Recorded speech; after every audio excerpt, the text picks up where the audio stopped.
Ni nini siri ya hekima ya kweli? Mleteni Abunuwasi hapa kasrini. Nataka kuzungumza naye. Abunuwasi, niambie, siri ya hekima ni nini?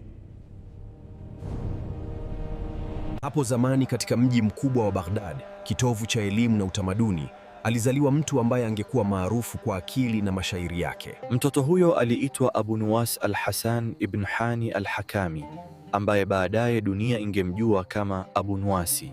Tangu akiwa mdogo, Abunuwasi alipenda sana mashairi na maneno ya hekima.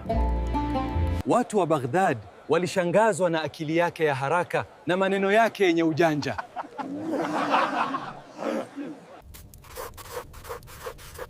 Alijulikana sana kwa mashairi ya mapenzi na maisha ya mjini. Mashairi yake yaliwafanya watu wafikiri, wacheke na wakati mwingine wajifunze hekima. Katika hadithi nyingi, Abunuwasi alikuwa mtu mjanja aliyemshinda hata mfalme kwa akili. Kwa kutumia maneno yenye ujanja, aliweza kujinusuru au hata kupata zawadi. Hadithi za Abunuwasi zilienea katika nchi nyingi, hasa Afrika Mashariki na ulimwengu wa Kiarabu. Hadi leo, hadithi za Abunuwasi zinaendelea kufundisha hekima, ujanja na nguvu ya akili.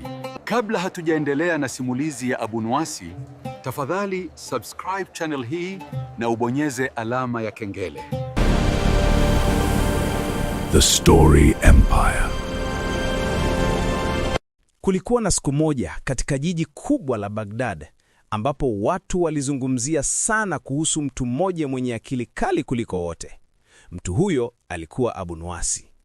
Watu walisema, ukikutana na Abunuwasi, jiandae kucheka, lakini pia jiandae kufundishwa hekima. Habari hizi zilifika hadi masikioni mwa mfalme wa jiji hilo, Harun al-Rashid. Mfalme alikuwa tajiri sana. Majumba yake yalijaa dhahabu, vito na mazulia ya thamani kutoka nchi mbalimbali. Lakini pamoja na utajiri huo wote, moyo wake ulikuwa na swali moja kubwa: ni nini siri ya hekima ya kweli? Siku moja, mfalme aliamuru askari wake, mleteni Abunuwasi hapa kasrini. Nataka kuzungumza naye. Abunuwasi alipofikishwa kasrini, aliingia kwa utulivu sana.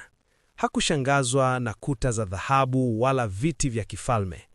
Alitembea taratibu huku akitazama kila kitu kwa macho yenye ujanja. Mfalme akamwambia, Abunuwasi, nimeitwa mfalme tajiri zaidi katika nchi hii, lakini bado nahisi kuna kitu kinakosekana. Niambie, siri ya hekima ni nini? Ukumbi wote wa kasri ukawa kimya. Mawaziri na walinzi walimwangalia Abunuwasi wakisubiri jibu lake. Abunuwasi akatabasamu kidogo. Mfalme aliamuru waletewe mifuko 10 ya dhahabu. Dhahabu ile iling'aa sana chini ya mwanga wa taa za kasri.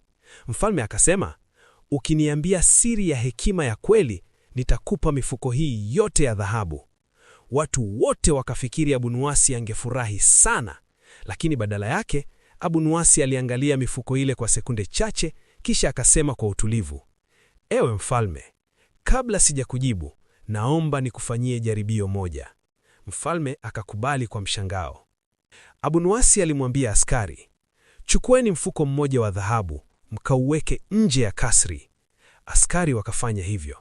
Kisha akasema, naomba muite mtu maskini anayepita nje ya kasri. Baada ya muda mfupi, mtu maskini aliyevaa nguo zilizochoka aliletwa ndani. Alikuwa na njaa na uchovu usoni. Abunuwasi akamuuliza, ukichagua kati ya mfuko huu wa dhahabu au sahani ya chakula cha moto sasa hivi, ungechagua nini? Mtu maskini akasema bila kusita, ningechagua chakula kwanza, kwa sababu njaa haiwezi kusubiri. Ukumbi mzima ukawa kimya. Abunuwasi akageuka kumtazama mfalme na kusema kwa tabasamu, ewe mfalme, umeona? Dhahabu yako ina thamani kubwa sana, lakini kwa mtu mwenye njaa, sahani ya chakula ina thamani zaidi kuliko mlima wa dhahabu.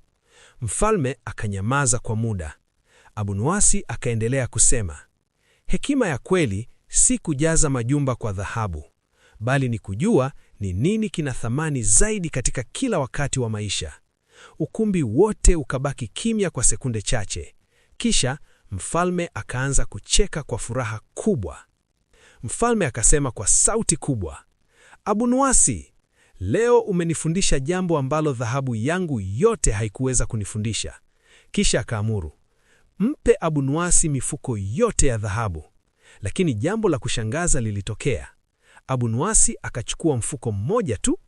Mfalme akauliza, kwa nini hujachukua yote? Abunuwasi akajibu kwa utani, ewe mfalme, kama ningechukua yote, ningesahau somo lililokufundisha. Ukumbi mzima wa kasri ulilipuka kwa kicheko.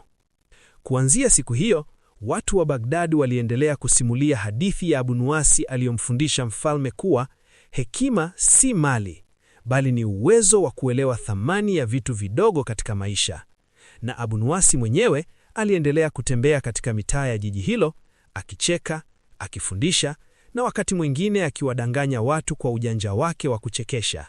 Na watu pilipoona kivuli chake kikitoweleka katika barabara za jioni, walikuwa wakisema, hapo anaenda Abunuwasi, mtu ambaye akili yake ni tajiri kuliko dhahabu.